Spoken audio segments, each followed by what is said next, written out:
Welcome and thank you for choosing True Grit, the show about what it really takes to rise, rebuild, and stay the course when life hits hard. I'm Kalish, a coach, storyteller, and believer in the kind of strength you can't fake. Around here, we talk about real people, real stories, and the lessons that shape us, from resilience and mindset to health and healing, because grit isn't about grinding harder, it's about who you become when you don't quit. Let's get into it.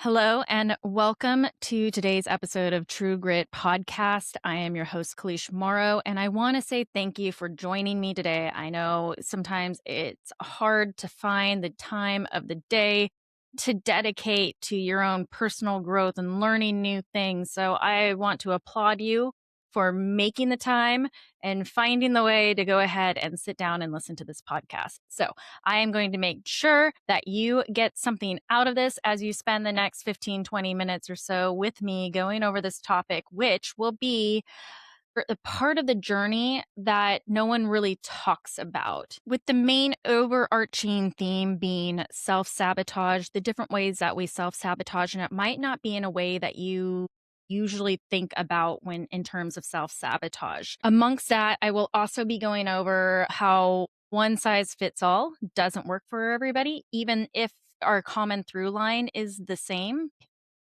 And also giving yourself that grace and space to recharge your own battery. So I'm going to start this off by sharing a story of someone that I've worked with, and it's not just this one client. It happens multiple times, or it's happened time and time again. And what I end up hearing from time to time is just this, oh my God, why did I decide now was a good time to sign up for this? I don't have time for it. There's so much on my plate. I'm just overwhelmed. I just can't seem to stick to it. I don't think I can figure out how to stick with this. And what I think is usually coming up at that point is now that the work is being expected of you, like you love the idea of living this healthy, fit life and having your life revolve around wellness and how good that's going to feel. But the reality is that it does take some work. Now, I will say that everything is actually really simple, but simple doesn't equal easy. And that is why working with somebody else, working with a coach, having that accountability, having somebody that can give you feedback, that can give you tips and tricks and frameworks is really, really important here, especially if you're somebody that just constantly is struggling, doing the starting over again every Monday, the I know what to do, but I just can't seem to get started type of personality, which is a lot of us. So in these instances, I think that the self-sabotage comes up when we start to get in our own way. We get in our heads of saying like, oh my God, like I've got a bazillion things on my plate. What was I thinking? Now I'm spending this money. Now I'm spending this time. And you start to get overwhelmed. Like you just start to overthink everything and maybe getting disappointed when you're not as far along in a few weeks or a couple months or even a few months later. So then we start to come up with all of these excuses and they feel valid in the moment. It feels very valid. Like I've got a ton of things going on with my kids, or something's going on with my husband, with my relationships, with work, with travel, got sick. All of these things come up. But the thing is, that's life. So what is separating you from the person who is able to stay disciplined in their goals for themselves? And it does come down to that prioritization, that figuring out what is truly important to you, your why. Why are you doing this? Why is health so important to you? I mean, it should be important to everybody, because without our health, we've got nothing. You can have millions in the bank, but if your health is tanking, none of that matters. You could win some sort of sweepstakes and get like this fantastic trip to Barcelona and be afraid to go because your knees won't support you and you're trying to go up and down stairs and do that kind of travel. Health is the very foundation of everything that we do. So while I get that I might be a bit biased, like this is what I do, I just want to bring it to your attention that when you get health dialed in, everything else is easier to fall into place. So making it that priority is really important. But again, it's so easy to just get wrapped up in all these other crazy things that are going on in our lives and blame it on these extenuating circumstances as to why we can't stick to it.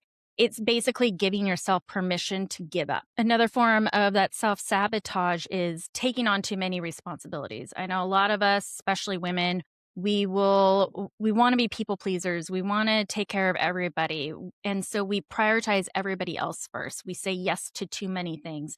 And what ends up taking the back seat is our own health. So I see it a lot. Things are coming up. I'm going to take on this responsibility. Maybe I'll do this. I'm going to do that. Like it's constantly chasing after all these other things.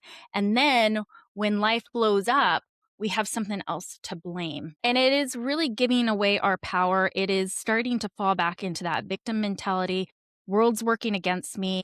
See, this is why it doesn't work for me. This is why health doesn't work for me. Why fitness, why I can't get the gym time in, why I can't stick with the nutrition plan. Everything is out to get me. But that is bullshit. Quite honestly, yes, real problems do occur, but it is in those moments when the self-leadership comes out and when your health is more dialed in and you've been taking care of yourself, you're able to rise to the occasions a lot better than when it's not and you just find yourself falling apart in those situations and spiraling too. And the other one that I feel it comes up a lot is that just the not honoring your own self-worth, not acknowledging your own self-worth. Why is it that everything else is so much more important than taking care of yourself? Why is time for yourself basically being seen as being selfish when really when we can take that time for ourselves, we show up better for other people. I've said this time and time again. I know that when I first got back into fitness, I had to make a commitment to myself that the time, that hour or so, few days in the gym, 2, 3 days in the gym would be my sacred time. I honored that time. It was time for myself where I needed to just let go of that guilt. I had young kids in the house. They needed me for all these other things, but I was just running around frazzled.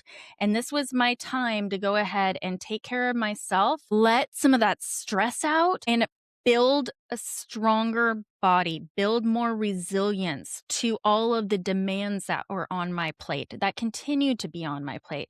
These last couple weeks had been really, really trying. There's been some heavy things that going on in my personal life with really good friends and needing to take pauses from some of my other responsibilities so that I could be there for people that I really care about, but still I created priorities around taking care of myself too. I needed to fill my own cup as well. I'm still getting in my gym time. I am still paying attention to my nutrition. I'm still honoring the commitments to myself while I'm taking care of other people. And just the other day, when I was having a hard day myself, I had friends that wanted to get together and just kind of commiserate with all of this crazy stuff that's going on in each of our lives. And as much as I wanted to say yes to that, I knew that the next day I would feel worse. So I knew I just didn't have the capacity to put any of my energy into my work at that time because I do put a lot of my love and care and, um, energy into what I do, whether it's working with my clients or making sure that this podcast is getting put out there. When I'm doing outreaches, I want to make sure that I'm showing up with really clean energy in that. And so in that instance, I knew I wasn't in a good headspace for that.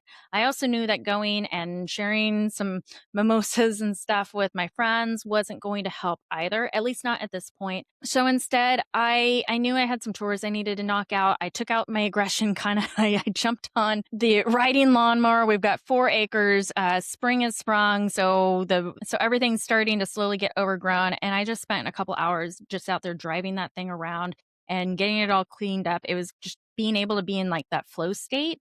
I didn't even have music or podcasts going. I was just playing everything through my head and thinking through some things. But anyway, that was something where while I wasn't being productive in my business, I was still being productive elsewhere. That made me feel good. But regardless, but also that day I had made sure to go to the gym, even though I had some pretty bad news right when I was getting in the car. It's just, I get it. I live these experiences well. So I want to be real with you. And I want to say that it can be better when you do make sure that health is your priority. When you do take care of yourself first, you have so much more capacity for everybody else. I am still making sure that I am reaching out to my friends who really need me. even when I'm feeling a little bit down as well, but I'm still being like, "Hey, I'm here. I've got some things going on, but I just want you to know that I'm here." Before I would take care of myself, that was like an impossible task. That was where I was feeling burned out and I needed to put my head in the sand and I'm so sorry and I would just disappear. How was that serving anybody else? For me to just disappear. Now I'm able to show up fully, and sometimes I do have to put some boundaries around it. And not saying that people were being demanding on me, that wasn't it at all. It's just that internal pressure of, hey, I want to be there for people that I care about and I want to make sure that they feel loved. But then also balancing that out with like what can I give them right now? Maybe right now it's just a message of like, hey, I'm thinking of you. Other times it'd be like, okay, I'm dropping everything and I'm coming to see you. What do you need? Let's get this done. And over the course of the last couple weeks, that is what I've been able to do while still taking care of myself, while still honoring my goals of going to the gym, lifting heavy things, dropping some body weight, of showing up in my business, pouring into my clients, and taking care of my household. I'm holding a lot of capacity. This is not stuff I could have done a year ago. In fact, if I'm being really real with you, a year ago, I wasn't even sure I could start the business because of my past experience of burnout and just I felt like I was letting myself down all the time. I would let my family down.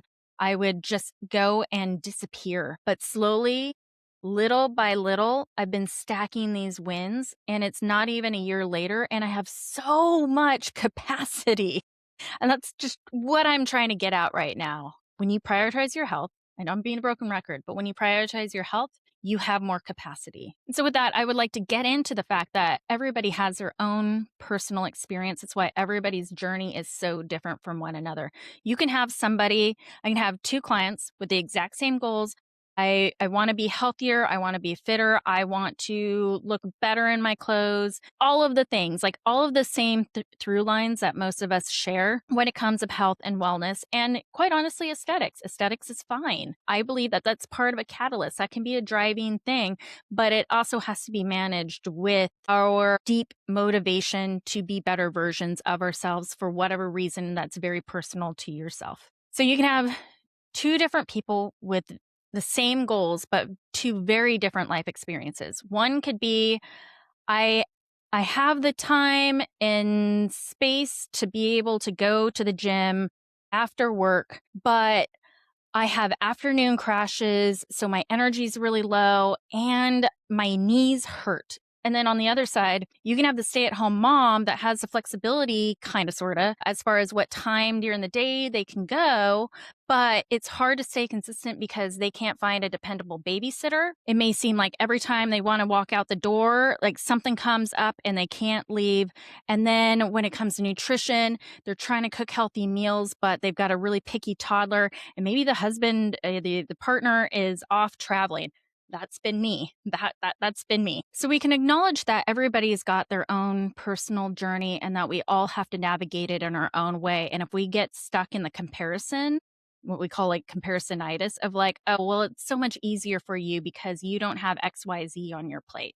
The person can be flipping right back around on you and be like, well, it's so much easier for you because you don't have XYZ on your plate. So you see what I'm saying with the two different stories, different situations, but still roadblocks that get in the way, and how it's not just a physical barrier, but it's also a mental barrier. So we talk about like going through these roadblocks. What is my roadblock? What do I need to do? How can I overcome these things? So, in the instance of the person who's having these crashes and bad knees, well, first of all, having the bad knees, it now becomes your reason for working out. So, not the deterrent, but then the crashes that happen in the afternoon, a lot of that can be around like stress management, but also your nutrition. So, looking at different ways that we can tackle that kind of stuff. These are things that I often go over in the Move Studio. I usually pick one thing from each when it comes to fitness, nutrition, and lifestyle. And we get into that one topic and just really make that a focus for a month so that we were stacking all of these different habits, these different resources, and how they can apply to each individual case. So that does bring me into giving yourself that space and grace, as I think I'm going to coin that term. That one's going to stick with me now. The space and grace when things like these are coming up for you. And they always will. That's another thing that we need to acknowledge. There's never a perfect time. Life is always going to life. And even when you do choose this perfect time to start, the stars are aligned and everything's working out. You have the time, the money, the resources, all of these things. But then 2 weeks into it, some sort of medical emergency comes up, family, pet, whatever it could be. The car breaks down, just all of these things can start coming up. And so what are you going to do? Are you just going to drop everything and be like, oh, never mind. This is why we can't have nice things. But that's then assuming that people who are able to stick to it never, that they always have perfect lives. And we know that that's not true.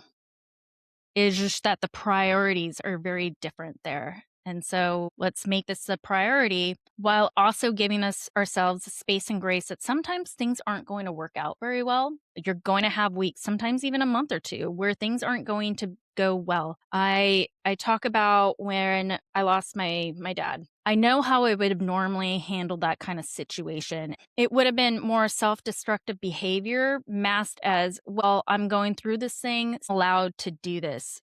But it doesn't really serve anybody. It doesn't serve me. Wouldn't serve my family. If I went down that road of just isolating, I'm going to give in to all of my vices.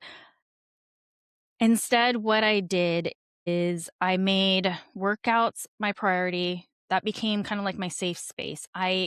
There's so many emotions that come up when you lose somebody. And so the gym was my way of just kind of working through that, of just like pushing my body, being able to be present in my body, have my thoughts. And when they got really, really overwhelming, I could see them move through me by moving heavy objects and then just being able to see like how strong I can be. And maybe you don't think about it in the moment. There's so much that goes on in our subconscious, and that's like a podcast for another day. But there's so much that goes on in our subconscious that we're not aware of.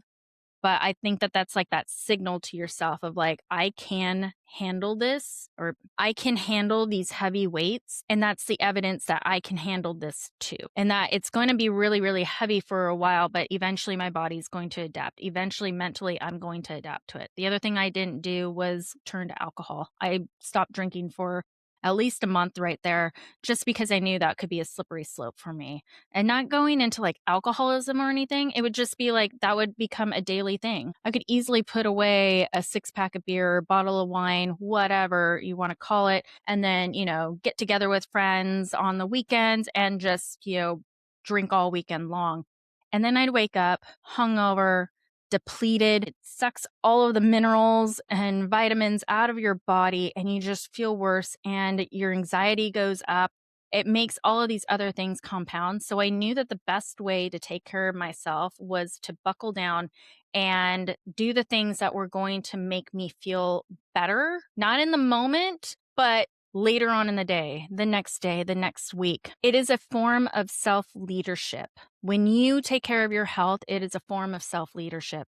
So going back again to those times when you feel like you're being very selfish, you're not, my dear. You're not being selfish. You're taking care of yourself so you can take care of other people. I know it's a whole, okay, we can go into the whole like, put your face mask on first before you help others. Like, of course, it's a whole, that's a whole thing. Great analogy. But yeah, I'm going to sit here and be living proof that as somebody who had very little capacity but wanted to do so many big things and then self-sabotaged every step of the way, and then to see the night and day difference between then and who I am now and what I'm doing now.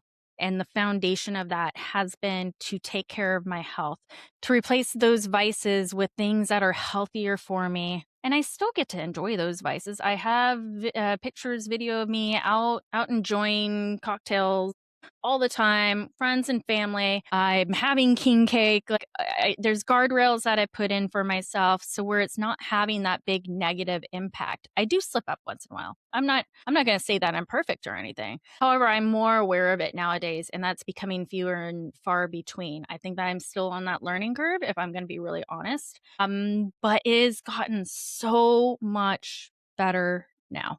So that's my little soapbox for the day. Your takeaways for today were identifying some of those different forms of self-sabotage, how one size does not fit all, and figuring out how to make this fit into your own life, and then giving yourself that space and grace so that you can fully charge your battery. That was something that I told a client of mine, like, you're able to do so many things and yet you're doing it with like this low charge. Imagine what would happen if you took that moment, took that time throughout the week for yourself so you can plug yourself in, go to full charge, how much more capacity you would have for everybody else in your life, how much better you can show up for everybody else in your life. So, dear friend, that is what I have for you today. I hope you got some great ideas from this, some really great takeaways that you can start applying right away. So, I will let you go and I will see you next time. Take care. Thank you so much for being here on True Grit. I truly appreciate it.